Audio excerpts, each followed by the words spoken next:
and people chill and relax when they have. How do people conduct themselves? Do And they you just keep chill? chill, you know? Yeah, just be Chill. chilled. Yeah, it's like friends. It's like, hey guys, how's it going?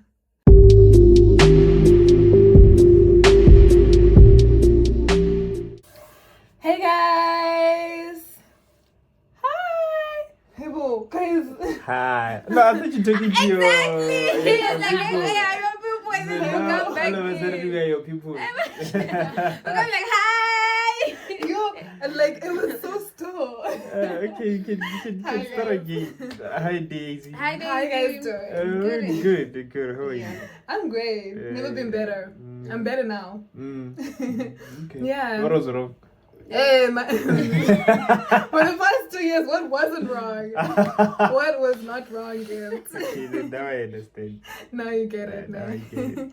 Now you get it. So hi guys, my name is Daisy, and today I'm joined here by Miss Walu and Gift, and we are all master's students who have, well, Gift and I actually have just completed a very rough chapter of our life, our master's journey, and yeah, we've finished, we have accomplished our dissertation, we have finished our coursework, and so now we're at this point of reflection where we're coming and we just want to tell you guys, how this journey has been for anyone who wants to pursue a master's, or anyone who wants to specifically pursue a master's in clinical pharmacy, right?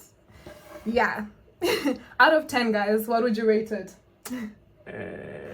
10.1 minus nothing. 10 out of 10. 10 out of 10. 10 out of 10. 10, I love that. Walu, so far. So Walu is our first year, and she's still in the journey. She's still going through it. I have like a whole year untouched, fresh, Fresh. waiting for me. Unpacked trauma. Emotionally, everything, Emotional growth, damage. trauma, everything is waiting. She's not gonna be as excited as guys. after next You year. see, this I still have red eyes from the course. So far I could rate it a 6. I'm gonna go for a 6 because there's just so much. Maybe there's so much I'm yet to experience also. Yeah. Maybe I haven't experienced. Actually, I haven't. Not even maybe. I haven't experienced everything. So yeah. The rating though, maybe you should categorize what are we rating. Oh, that's true. Yeah. There definitely Yeah. there should be a separation of what we So should what Yeah. categories are we creating? Like coursework, research, or like the whole lifestyle of clinical farm? You didn't even tell them which masters we're doing. Yeah, I did mention it that clinical? clinical yeah, for those who specifically want to do clinical pharmacy. Okay, cool. Which, yeah, it's a journey. But let's start with coursework. How would you rate the coursework? The coursework is extremely difficult. I don't wanna Yeah. lie. It's a lot. It's challenging because you're actually doing it in terms of application. So you're not just learning the mechanism of NSAIDs is COX-1 and COX-2. We don't want to know that. We know you know that. But Yeah. if you give a person who's bleeding, you give them an NSAID, then what's gonna happen? So Exactly. it's more application. You need to know the dosing and what dosing does this work, and know the side effects, know the the PK, right? Yeah. I actually thought they were joking when they were like, "Hey, you need to know the doses of those drugs." So I was so stubborn, and I was like, "Ain't no way they expect me to know that." And then it was only like towards the end of last year that I was like, "Oh, you need to know the dose for this particular drug, for each and every drug, if you're going to be treating a patient." So yeah, you are right that it's a lot. And what were your favorite modules throughout the experience? Funny enough, I mean, Yeah. infectious was my favorite module, even though I had a re-exam for that one, but it was my favorite module. Psych, I think I enjoyed doing psych, it's a bit challenging, but it was nice. So if I was to sum it to a top 3, it would be infectious, psych, and what did you do? What modules did you do? We did. Okay, so let's just state the modules that you do in your clinical pharmacy at SMU. So you start with your laboratory, so you need to know your labs, electrolytes, liver function tests, all of that. And then you go into your infectious disease module, which is what he was saying. It's a bit of a pickle. And then you go into your, I think it was cardio that came after that. And Yeah, it it was was cardio, cardio. which is not a good follow up. She knows. I know. She I knows. repeated She had cardio. re-exam. And one thing you should know is you're gonna have a re-exam. No matter how smart you are. What you mean? I was actually about to say, since Gibb said he loved infectious so much, I'm like, yeah, it loved you back. You had to do it twice. Yeah. Beautiful. Love story. Beautiful. It couldn't get enough of you. Couldn't get enough of you. More.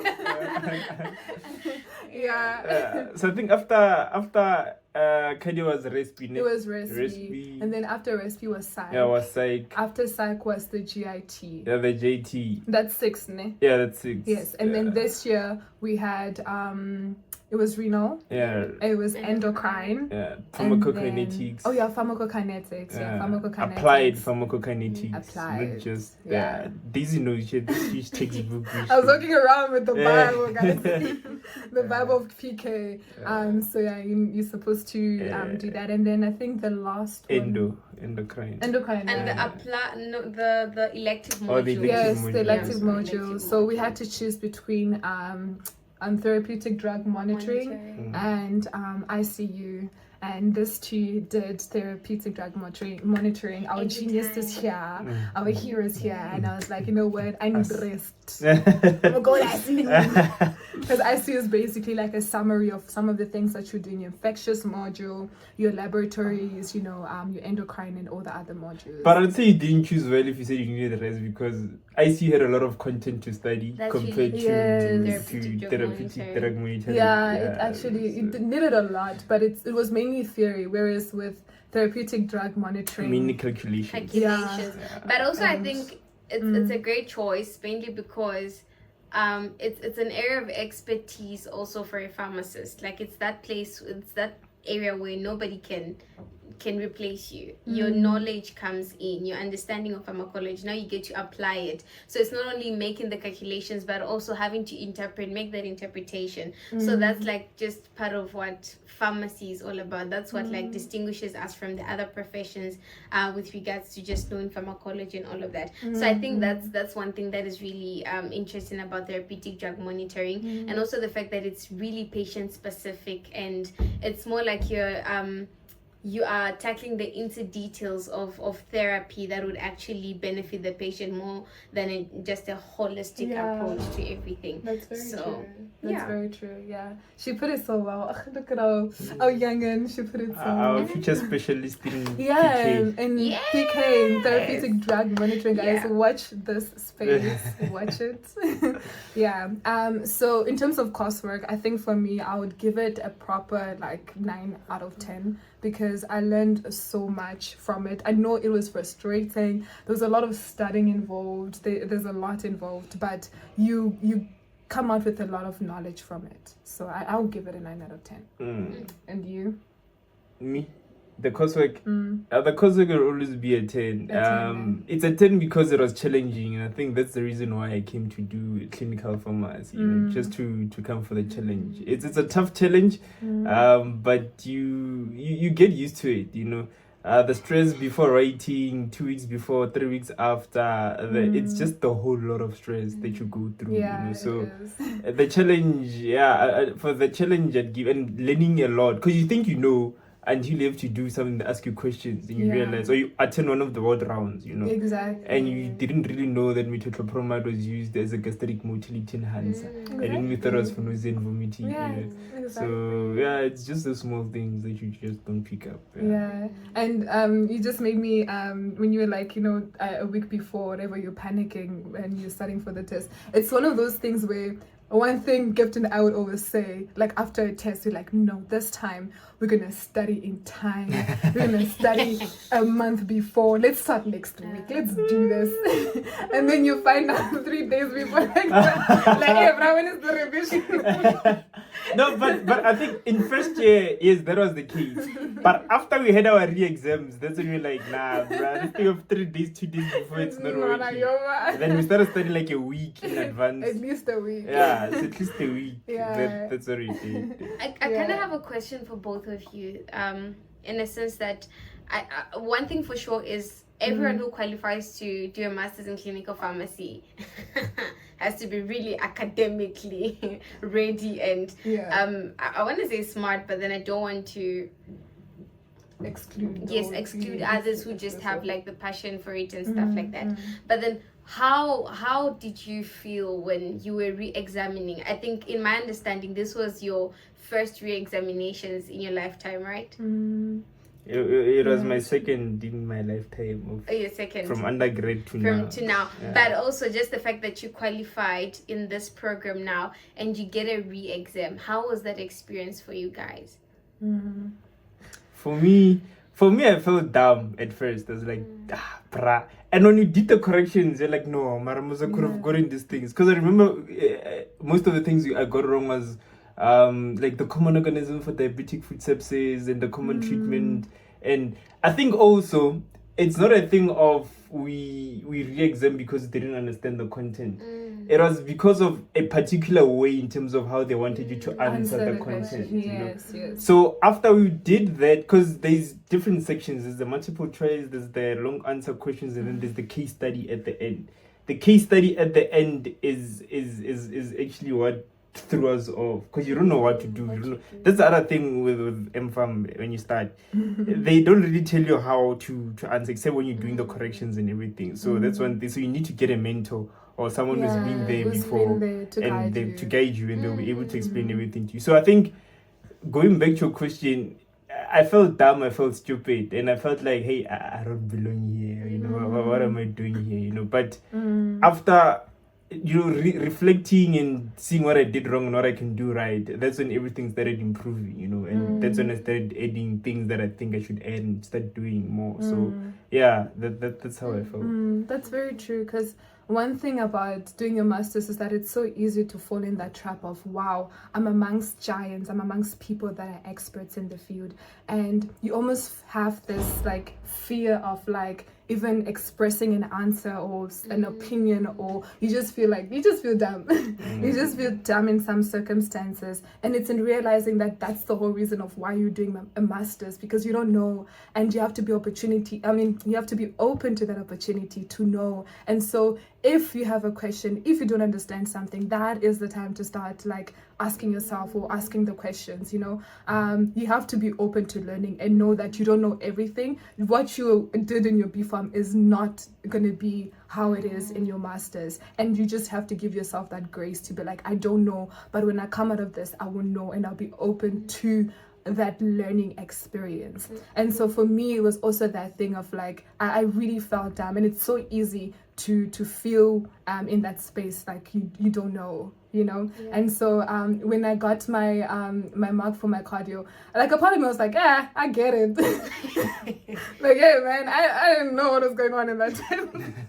Cardio is my worst. It was it's actually one of my loves now. Like, I understand it now, because you know it wanted more from me, and I gave it more, and then through that I did understand how it all works and stuff.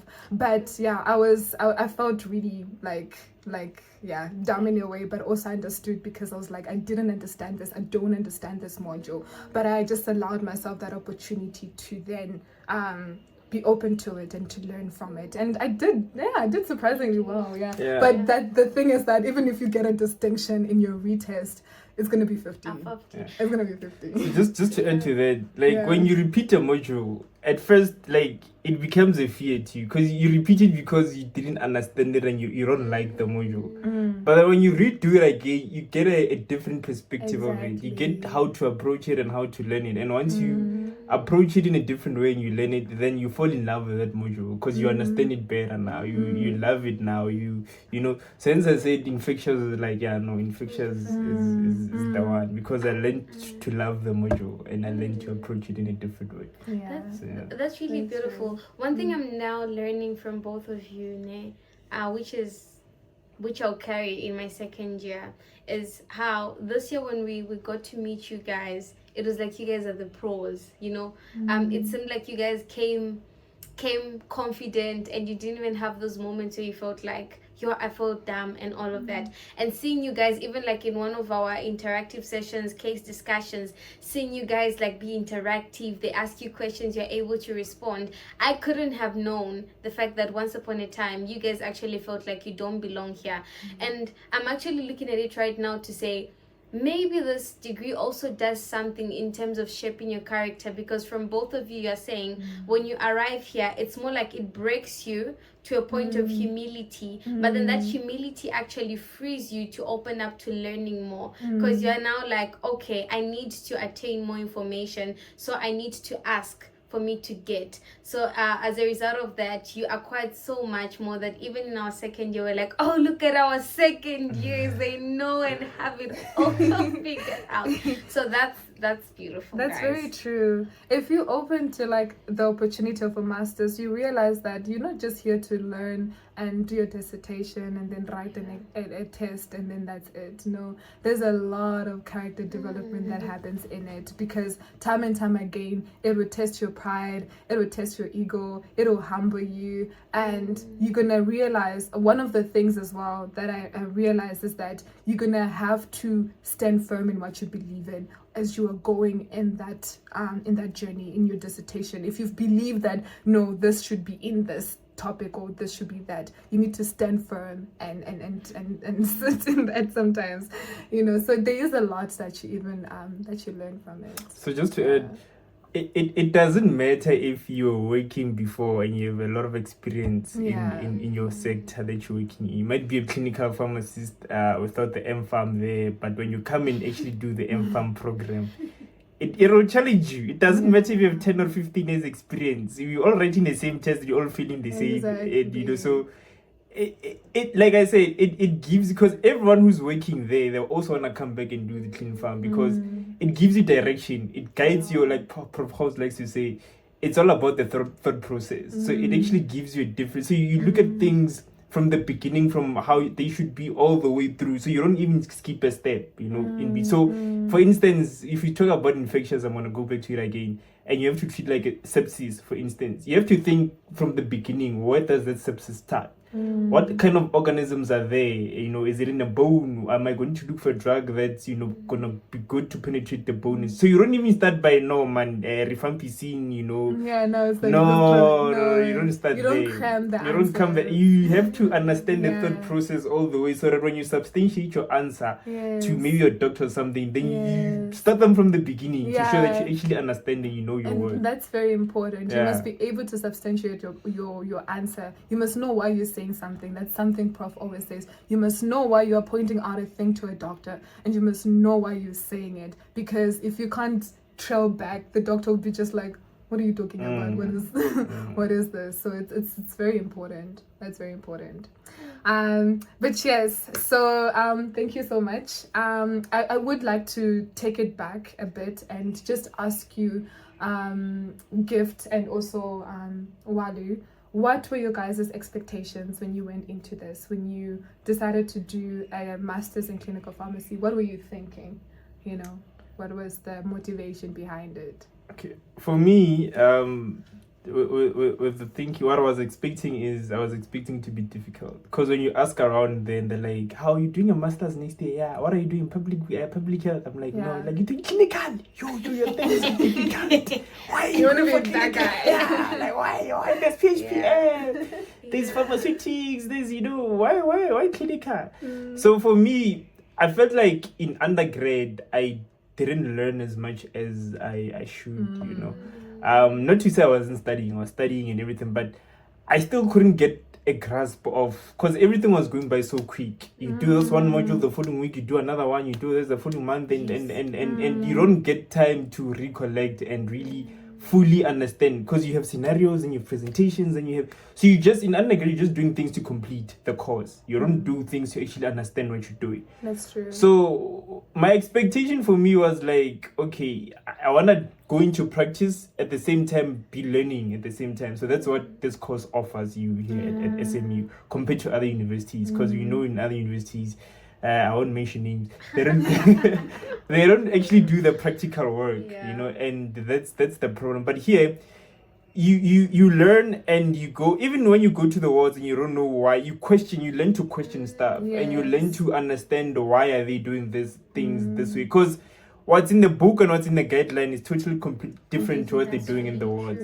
And when you go interrogate what they're doing in the wards, you actually find, okay, it's making sense because there's an article that says this and this and this. So for me, it was basically trying to fuse the two together, because when you learn in practice, it's going to be difficult for you to forget, because I learn with memory, and I learn with, I saw this there, stuff like that. So for me, it was a thing of I love clinical work, and I feel like I needed to do more of it.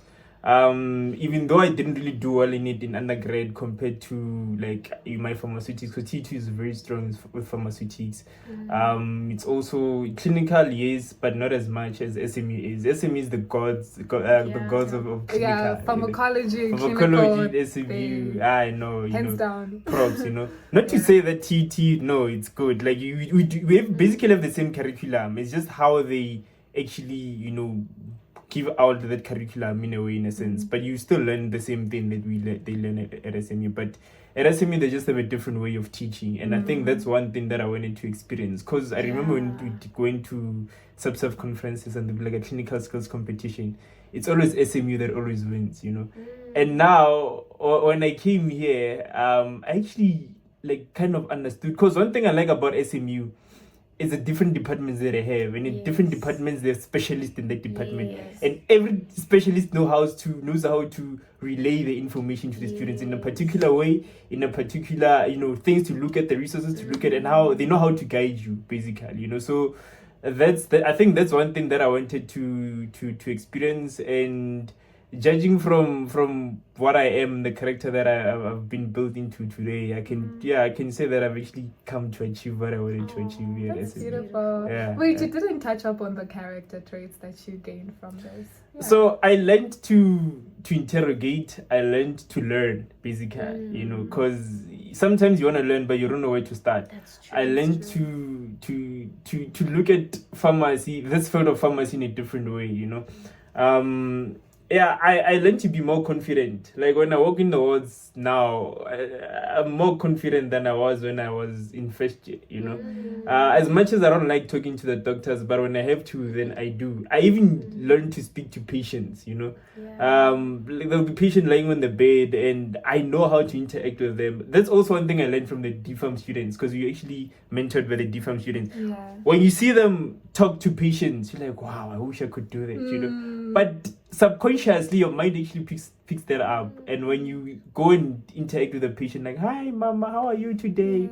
How are you feeling? You don't just study like, mama, which tablets are you taking? You can do it. You like why? Manners. Like, why are you defaulting? What's happening? And you don't shout the condition. No. Especially with ART patients. Don't say they have HIV. No. Don't be like that. Because I remember when I had to actually intervene with one of them, because they don't do medication reconciliation, And you don't go there and you're like, yo, where are your ARV meds? Like, why are you not taking? So you just go there like, yo, hi mama, okay, get there. Oh, kabona man ho na le pititseng o ditsa bushi e wa di bushi wa di itse mara ne. Yeah, no, I know those. So o sa di tseya. Yeah, I think and then the patient is actually free to show them to you, And then they're like, do you know what it's on? Yeah. Like, do you know the side effects and everything? No, I don't know, explain. And then you have a conversation with the patient. Hence they say clinical pharmacy is patient-centered, It's not really like PHPM where it incorporates the whole population and everything. So that's one thing I learned. That's the character that it built in me. And like patients get to confide in you, and you get to find more information that even doctors couldn't get, because they do it in a hurry, but the clues give you what to ask for and what to look out for, from the doctors and everything. Then you actually get more information, and it actually helps the patient. I wish like every patient could have their own clinical pharmacist. True. That would be That's beautiful. actually beautiful. Yeah. That's a beautiful solve the concept. world problem. The public Yeah. healthcare system problems. Yeah.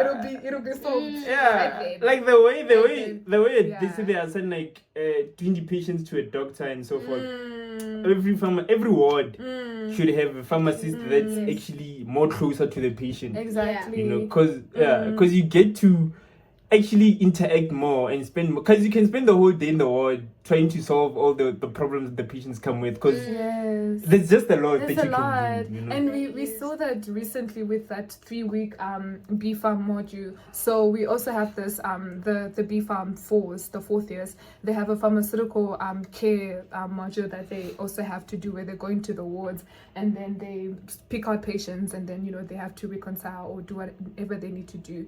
And it was just amazing to see just how many interventions could be made. Exactly. And the fact that each patient, I think most patients were saved by those kids, because they were able to pick out so many things and reconcile so many things. Now seeing that, how you can have like having a pharmacist for each patient, that does a lot, that makes a lot of change. And I think this past 2 weeks, a lot of patients' lives actually have been saved because there's been a pharmacist for each patient. Yeah, so you are right in that regard, that there's a lot. There's a lot. So what were you expecting? What were what are your expectations, and how was it? I was gonna ask Walu. We're gonna start with the The seniors. there's outgoing The outgoing. outgoing crew. Yeah. Outgoing. Yeah. So for me, I agree with Gift in that regard of like, when I finished my B.Pharm, I was like, what the hell was that? I was like, oh, what did I learn? And I had started to do like before that, after the B.Pharm, I started to do locum work, and I was working at pharmacies and stuff, and they'll tell me that like, everything you learn in B.Pharm, it's nothing, you have to start from the ground up. But I'm like, something, I needed to have at least some substance, because it felt like I was just learning pharmacy from the beginning, so I was like, there's a missing link here, like there's something missing here. And so I did in 2021, that's when I did my gap year, where I was working or doing whatever I was doing, and then I applied for clinical pharmacy towards the end, actually. So it was a thing where my sister-in-law was like, you should apply, they have a very good program, a master's program, and they had the option of clinical pharmacy, PHPM, and pharmaceutics, right, and radio pharmacy. And with clinical pharmacy, I really do like that idea of specializing treatment, like optimizing treatment for the patient, and actually individualizing that treatment. So the way they explained it, I was like, that sounds like something I want to do. That sounds so cool. I'm actually in the hospitals with the doctors, we actually making changes, and all that. And so that's when I decided to apply. And when I got the interview, the call for the interview, actually, I almost didn't attend. I didn't actually want to go, because I was also kind of getting comfortable where I was. So I was like, I'm getting a good salary, I'm okay, I'm good, And then How much was good? it was nothing compared to now. Nothing compared. You see, sometimes we really limit ourselves in our spaces. So then I was like, okay, let me just go for this interview, and I did, and I was so scared. They're asking questions about NHI. I'm like, what the hell? and then I got accepted, and that was my expectation of like, I'm going to be making a difference as a pharmacist. For me, I want my job to be meaningful. I want to go to work with a purpose. I want to get up and be like, I'm gonna not save a life, but I'm gonna just do something that's not for myself. It's not so that I can get a salary at the end of the month, but something that's gonna make a difference in the long run. And so clinical pharmacy really has afforded me that opportunity to be like, my life is not my own. Me going to that hospital, when I go to that hospital, it's not for myself. It's also going to impact and help someone else, So that was me. And Miss Wellison, that's so beautiful. Guys, in all honesty, last year, because I was to do my undergrad last year, that was my final year. Last year I was certain I don't want to do anything related to coursework. Like I was so exhausted, I was tired. I'm like, you know what, I'm done. If there's anything I'm gonna do post graduation, has to be research and stuff like that, because I love writing. That's one thing for sure. I'm like, okay, let's try do research. I'll be writing up stuff, and I'll have ample time to actually do other things like my creative work and stuff like that. So I actually applied at another institution, and I was so super decided that I'm going to that institution. Then towards the end of the year, when we were also doing like the whole pharmaceutical care module that final years do and stuff like that, I felt like there was a gap between what I have done for the past 3 years and whatever months, 10 months, to what I was doing in that moment in time. I'm like, okay, the patient cases, I get like a actual patient case and I need to intervene. I need to apply my pharmaceutical knowledge. It's more like I'm making an impact. I'm picking up like, those tiny little details that everyone just leaves out, but then that's the one that like comprehensively benefits the patient's health. I'm like, okay, the need of a clinical pharmacist is we look into these details to be specific. We're actually saving the health system. We're saving so much money. We're saving so much lives. There's something about specificity. That's why specialists are few, and they're actually making more impact than we have, like, just the general population of healthcare, the health people in the healthcare. So I was like, actually I feel drawn towards this area of pharmacy where I really want to be specific. I want to be like the core. I want to be the key.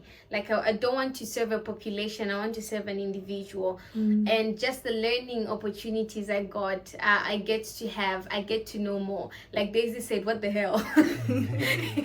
What did I just learn? Because the thing with the pharmaceutical care module is that it gives you everything. It lays the whole system. It lays the whole 3 years, the whole 4 years, and says, what are you going to do with what you've actually acquired? Are you going to be useful, or are you just going to have that paper but then there's nothing to you? So I think in that moment, even though I had decided that I don't want anything to do with coursework, I realized something, that I'm lacking in knowledge. I need to acquire more knowledge, and if I leave out here and go to work or just go and do research, then I'll be neglecting or rejecting everything about pharmacy that I need to know to make an impact. If my mom would ask me something, probably I wouldn't even answer her, and that would actually really pain me if I'm unable to come to you for my relatives when they actually need me. So it was in that moment, then I applied for clinical pharmacy at SMU, and then I was called for interviews and all of that. The funny part was, during those interviews, when I came here, I was like, whatever the outcome is, it's not like I actually want to do clinical pharmacy and I'm desperate and stuff. So I come to the interview. They asked me, the questions they asked me, it was so personal to me, and just what I've experienced even through the module and what I actually want to experience, to a point where it didn't have to be something that I like crammed or slept over the night going through the internet, but it was something that I was just able to like give out. And funny fact, this was actually the dress I wore for my interview. Oh, yeah, so you do another interview with the lucky charm.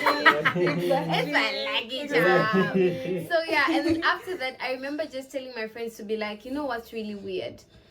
I was so decided a couple of months ago, but right now I feel like I belong here. Like, wow. I feel this place feels like this is where I'm supposed to be. Fast forward, I actually chose, I'm going to come for clinical pharmacy.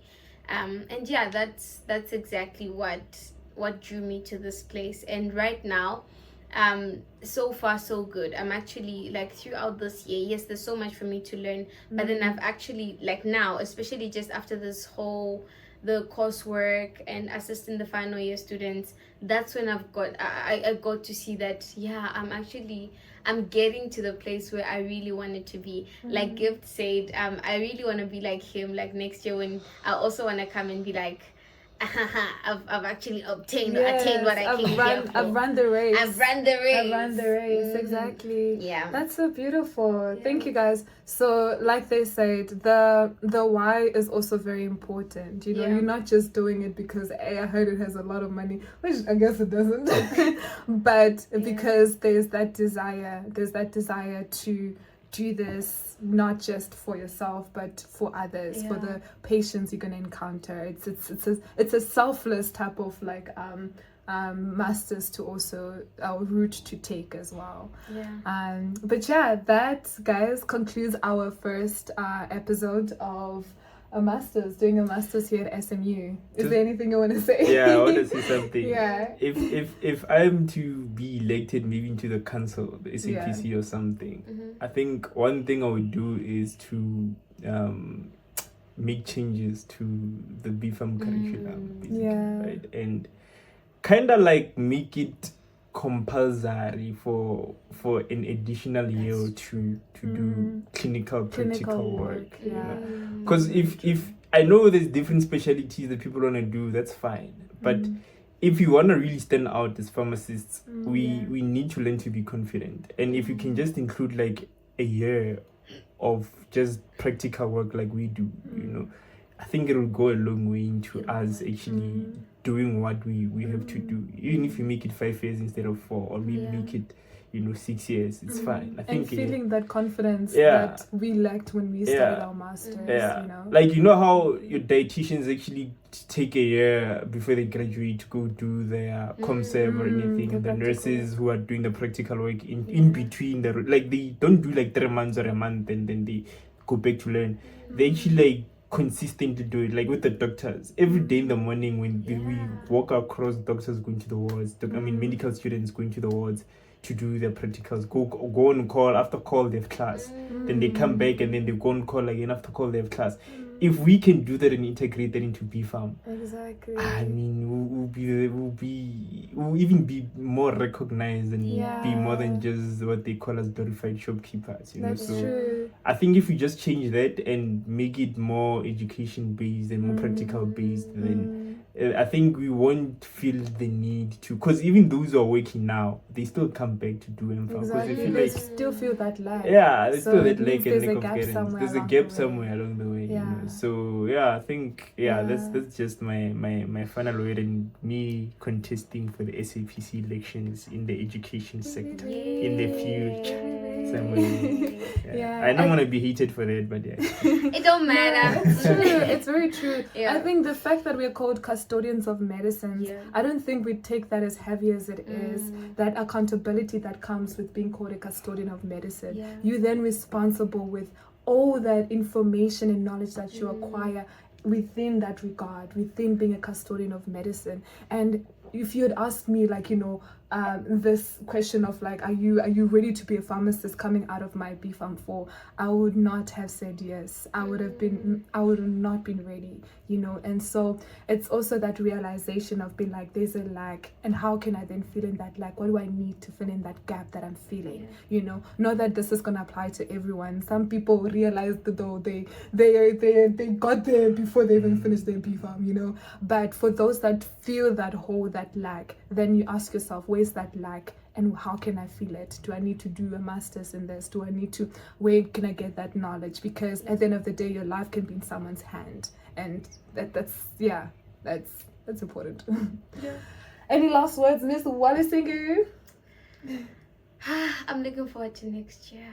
No. I'm looking forward to next year, and also I think a thought just came to me as you guys were busy speaking, to say it's actually a privilege to get to be in this position where you could actually learn this much and where you could actually be impactful. It's not many people who actually get this opportunity. I remember going to the hospital one day and then just meeting one of the interns who are working, who went to do their internship at the hospital straight, and I was discussing with a concept with one of the clinical pharmacists. We were discussing a patient case, and after I was done, that lady was like, I'm coming back for my clinical pharmacy. She's like, this just feels so wholesome and fulfilling and impactful. So I guess being here now, just hearing from you guys also just makes me realize that yes, there's so many challenges to it, but then I feel super privileged to actually be part of the clinical pharmacy team. And be trained by experts. Oh my gosh. It's a privilege. It really is. Yeah. Thank you guys. Thank you so much for joining us, and we'll see you next time. Goodbye. Goodbye. What sense?